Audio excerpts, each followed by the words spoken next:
नमस्ते सबैजनालाई। आज हामी डिजिटल लजिकको एउटा ल्याचेस भन्ने टपिक पढ्न जाँदैछौँ। यो ल्याचेस भन्ने टपिक चाहिँ हाम्रो एक्जामको लागि चाहिँ त्यति इम्पोर्टेन्ट चाहिँ छैन। तर यदि हामीले ल्याचेस बुझेनौँ भने हामीलाई पछाडि फ्लिपफ्लप्स बुझ्न चाहिँ एकदमै गाह्रो हुन्छ, जुन चाहिँ एक्जामको लागि भेरी इम्पोर्टेन्ट क्वेसनहरू हुन्छन् होइन। सो अब ढिला नगरी हामी सिधै टपिकभित्र छिरौँ। ल्याचेस भनेको चाहिँ दुई प्रकारका ल्याचेसहरू हुन्छन्। एउटा भनेको चाहिँ न्यान्ड ल्याच हुन्छ र अर्को भनेको चाहिँ नर ल्याच हुन्छ। न्यान्ड ल्याचलाई चाहिँ हामीले एसआर ल्याच पनि भन्छौँ भने नर ल्याचलाई हामीले आरएस ल्याच भन्छौँ। सो आजको भिडियोमा चाहिँ हामीले न्यान्ड ल्याचलाई चाहिँ हामीले एकदम राम्रोसँग हेर्नेछौँ है त। त्यो न्यान्ड ल्याच बुझ्नको लागि चाहिँ हामीले सबैभन्दा पहिला चाहिँ न्यान्डको चाहिँ ट्रुथ टेबल चाहिँ हामीले जान्नुपर्ने हुन्छ होइन। सो हामीले हेऱ्यौँ भने न्यान्डको ट्रुथ टेबल चाहिँ मैले यहाँ यसरी बनाएर राखेको छु। सो यहाँनिर के भयो त भन्दाखेरि ए र बी भन्ने चाहिँ इनपुट भयो भने एक्स भन्ने चाहिँ आउटपुट भयो होइन। यो दुइटा चाहिँ हाम्रो इनपुट भयो र यो एउटा चाहिँ आउटपुट भयो। अब हामीले न्यान्ड ल्याचको ट्रुथ टेबललाई हेऱ्यौँ भने हामीले के देख्न सक्छौँ त भन्दाखेरि जब पनि एउटा मात्र जेरो भयो भने पनि आउटपुट चाहिँ के आउँछ त? आउटपुट चाहिँ 1 आउँछ। भन्न खोजेको यदि हाम्रो इनपुटमा एउटा मात्र पनि जेरो छ भने चाहिँ आउटपुट कति आउने भयो त? 1 आउने भयो। यो कुरा चाहिँ एकदमै इम्पोर्टेन्ट छ, हामीले माथि पनि यो गर्छौँ है। सो यो कुरा चाहिँ ख्याल गर्नु होला। इनपुटमा चाहिँ एउटा मात्र पनि जेरो छ भने चाहिँ आउटपुट त्यसले डाइरेक्टली कति दिन्छ त? त्यसले आउटपुट डाइरेक्टली 1 दिन्छ है त। र इनपुटमा चाहिँ कतै पनि जेरो छैन, त्यो भनेको दुइटै 1 1 छ भने त्यसले आउटपुट चाहिँ कति दिन्छ त? त्यसले आउटपुट दिन्छ हाम्रो 0 है त। चाहिँ हामीले यसको फिगरतिर हेरौँ होइन। यसको फिगरमा हेर्ने भने चाहिँ हामीले के देख्छौँ त भन्दाखेरि दुइटा न्यान्ड ल्याच छ है। यो एस र आर भनेको चाहिँ यो चाहिँ इनपुट हो र यो भनेको पनि यो एस भनेको चाहिँ यो माथिको इनपुट भयो होइन, आर भनेको यो तलको, र यहाँ पनि अर्को पनि एउटा इनपुट आइरहेछ हेर्नुहोस् त। सो यो कहाँबाट आइरहेछ त भन्दाखेरि यो माथिको न्यान्ड गेटको आउटपुट भनेको तलको इनपुट हुन्छ। सो सिमिलरली तलको आउटपुट भनेको माथिको इनपुट हुन्छ है त।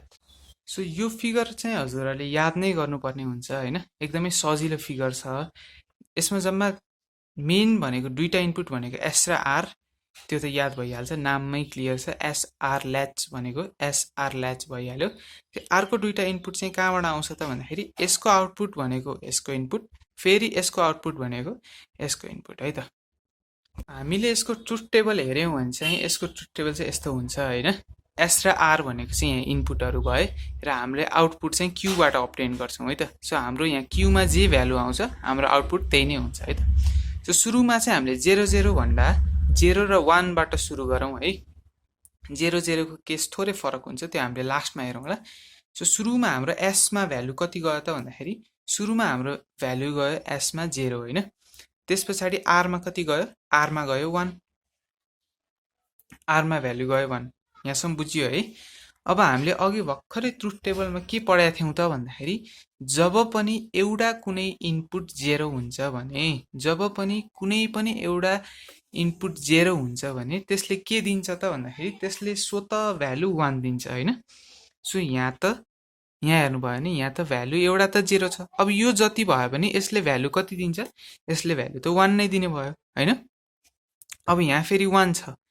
1 हुँदाखेरि चाहिँ अब हामीले भन्न सकिँदैन 0 हुन्छ कि 1 हुन्छ भनेर होइन, किनकि यहाँ पनि त 1 आयो भने त आन्सर फरक भयो नि त फेरि।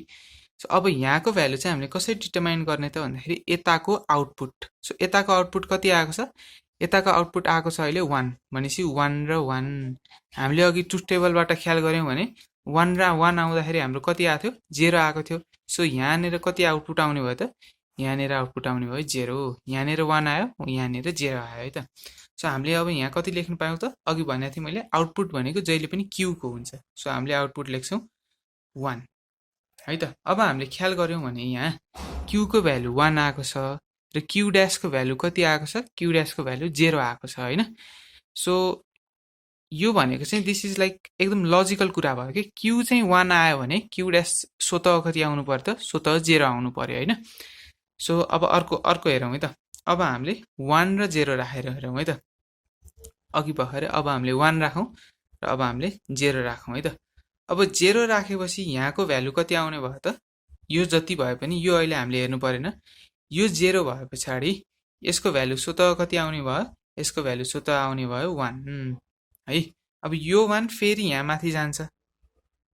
1 र 1 भएर आन्सर कति निकाल्ने भयो त? 1 र 1 भएर आन्सर निकाल्ने भयो 0।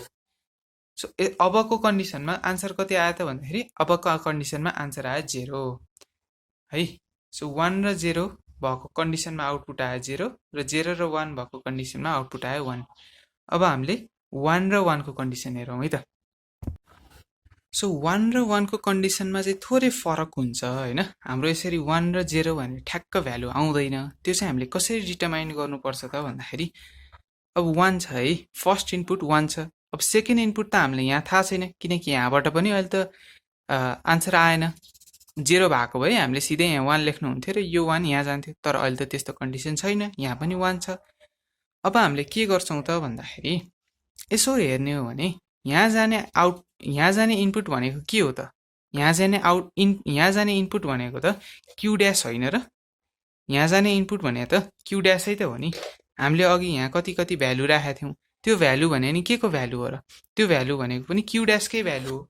सो हामीले यहाँ के देख्न सक्छौं त भन्दाखेरि 1 डट क्यू ड्यासको होल ड्यास है त, यो हामीले देख्न सक्यौं है। 1 डट क्यू ड्यासको होल ड्यास। अब यो कसरी आयो भन्दाखेरि यो चाहिँ न्यान्ड गेटको एउटा प्रपर्टी हो है त, अथवा न्यान्ड गेटको एउटा के भन्ने त्यसलाई क्याल्कुलेट गर्दाखेरि हामीले त्यसरी गर्छौं है त। यो ड्यास ड्यास भयो। अब फेरि यहाँ मल्टिप्लाई छ, यहाँनिर प्लस भयो। यो कसरी भन्दा यो चाहिँ न्यान्ड गेटको चाहिँ एउटा प्रपर्टी हो है त। अब 1 को ड्यास भनेको 0, 1 को कम्प्लिमेन्ट भनेको 0 प्लस क्यू को डबल ड्यास भनेको अथवा डबल कम्प्लिमेन्ट भनेको कति त? यो भनेको डाइरेक्ट क्यू भयो हैन त। सो आन्सर कति आयो? आन्सर त क्यू आयो। यो कसरी आयो बुझियो नि हैन। यहाँ भ्यालु गयो कति त भन्दाखेरि क्यू ड्यासकै भ्यालु गयो। र यो पार्ट अलिकति कतिजनालाई कन्फ्युजन हुन सक्छ हैन। सो यो चाहिँ बेसिक गेटको कुरा हो। यो चाहिँ बेसिक गेट नबुझिकन यो बुझिँदैन है त। सो लेट्स कन्टिन्यू अगाडि। अब यहाँ भ्यालु कति आयो? क्यू आयो हैन। सो हाम्रो ओरिजिनल भ्यालु कति थियो? ओरिजिनल भ्यालु पनि क्यू नै थियो। आउटपुट आयो कति? आउटपुट पनि आयो क्यू नै है त। अब फेरि तलको गरी हेरौँ त के हुन्छ। मैले यहाँनिर गरेँ है त। 1 dot Q dash is equals to 1 plus Q dash, यता कुन ड्यास 0 प्लस क्यू ड्यास भनेको कति हुन्छ? Q dash. अब आन्सर कति आयो यता? यो त क्यू ड्यास आयो। अब यो 1 डट क्यू ड्यासको होल कम्प्लिमेन्ट कता भयो? यो 1 त यो 1 भइहाल्यो र यो माथिबाट आएको क्यू, यो क्यू यहाँ भयो है त। सो 1 डट क्यू को whole complement is equals to 1 complement plus Q complement is equals to 0 plus Q भयो है त। सरी यहाँनिर थोरै यस, यहाँनिर पनि कम्प्लिमेन्ट हुन्छ। सो आन्सर कति आयो त अहिले भन्दाखेरि आन्सर आयो क्यू कम्प्लिमेन्ट। सो पहिलाको हाम्रो इनिसियल भ्यालु कति थियो? हाम्रो इनिसियल भ्यालु पनि त क्यू ड्यास नै त थियो नि हैन। इनिसियल भ्यालु पनि क्यू ड्यास नै थियो, अहिले आएको भ्यालु पनि क्यू ड्यास नै भयो हैन। सो यस्तो कन्डिसनलाई चाहिँ हामीले के भन्छौँ त भन्दाखेरि यस्तो कन्डिसनलाई चाहिँ हामीले होल्ड कन्डिसन भन्छौँ है त।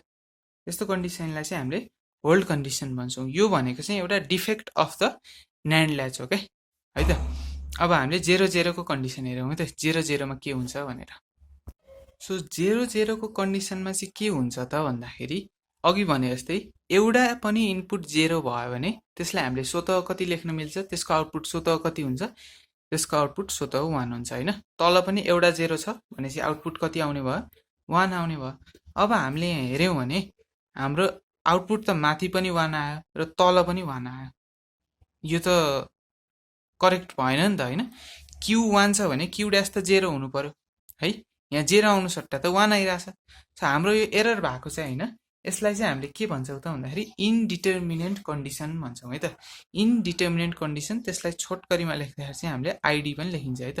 त्यो आइडी को फुल फर्म चाहिँ के हो त भन्दाखेरि इनडिटर्मिनेन्ट कन्डिसन हो है त। सो यति नै थियो यो न्यान्ड ल्याच है। यो फेयर ट्रुथ टेबल हेर्न खोज्नु भयो भने चाहिँ यो चाहिँ यति हुन्छ है।